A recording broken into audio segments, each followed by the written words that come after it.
I still remember the blood on my fingers. Not a small cut. Not a scratch.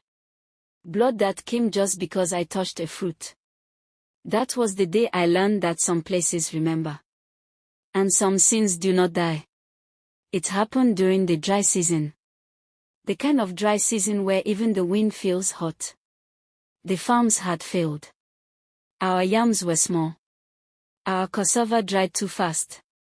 Hunger was everywhere in the village, quiet but heavy.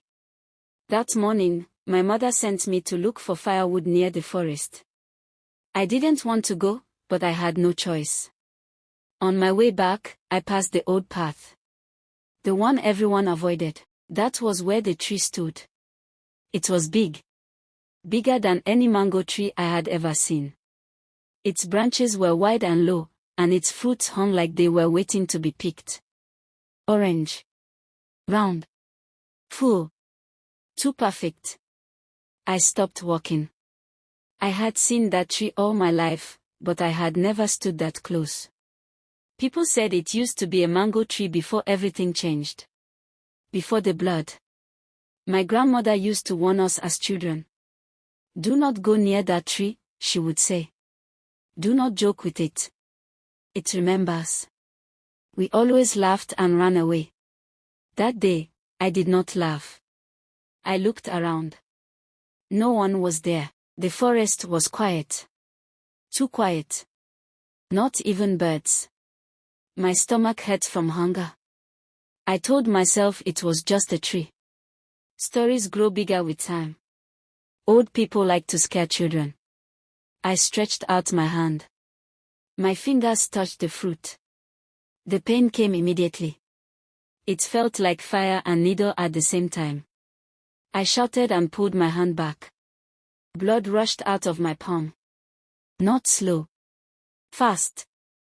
Dripping onto the ground. I screamed. I stared at my hand. There was no cut. No torn. No broken skin I could see. But the blood kept coming. People ran to me when they heard my cry.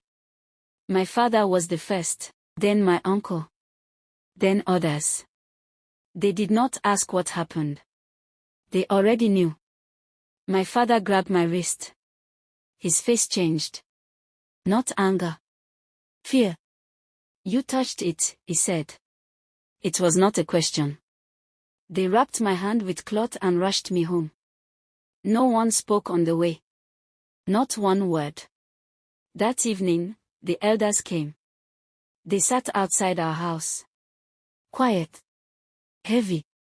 Like men carrying something too big. One of them finally spoke. This is why we warned you. That night, they told the full story. Not the short one we heard as children. The real one. Long ago, before my grandfather was born, that tree was just a mango tree. It stood at the center of the village. Under it, people rested. Children played. Elders settled disputes. One day, something went missing. A goat. No one knew who took it. Accusations started. Voices rose. Anger grew. A man was blamed. His name was never spoken again. He said he was innocent. He begged. He swore by the earth. But the crowd was already angry. They dragged him under the mango tree. Right there. Where people once rested. They beat him. Some say he cried. Some say he didn't. Before he died, he said one thing, my blood will not forget this place. They buried him near the tree. And life went on. Until the fruits started bleeding. The first person thought it was nothing. Then another. Then another. Anyone who plucked a fruit bled. Some lightly. Some badly. The elders knew. The spirits knew. The tree had remembered. From that day, no one touched it again. The village moved. The path changed. The tree was left alone. Until me. After they finished telling the story, no one looked at me. My hand stopped bleeding, but my heart was heavy. That night, I could not sleep. I heard sounds outside. Soft. Like footsteps. Like whispers. I dreamed I was standing under the tree. The ground was wet. The fruits were dripping blood, slow and thick. A man stood beside me. His face was calm. His eyes were sad. He said nothing. I woke up sweating. The next morning, my hand was fine. But something else had changed. People watched me differently.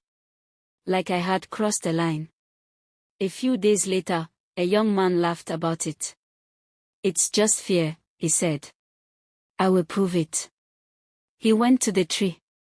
We heard his scream from far away. He came back holding his arm, blood soaking his shirt. He never spoke of it again.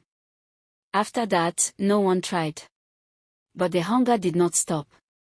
Sometimes, at night, I would see people standing near the tree. Not touching it. Just staring. Thinking. One evening, rain fell suddenly. Heavy. Loud. I was outside when I saw something I will never forget. The tree was bleeding. Not from fruit. From the bark. Thin red lines running down like tears. I ran. The elders later said the spirits were restless.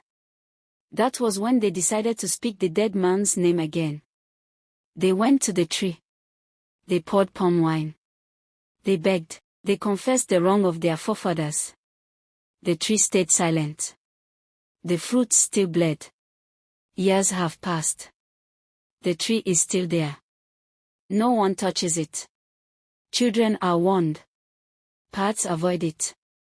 The forest grows around it. But sometimes, when the hunger is strong, I see people looking at it the way I once did. And I know. The tree is not angry. It is remembering. And it will always remember what happened under its shade. If you enjoyed this story, don't forget to like, share, and subscribe. Every like and share helps bring more amazing African folktales to life. Join our community, and let's explore these stories together. Hit the subscribe button now so you never miss a tale that stays with you long after it ends.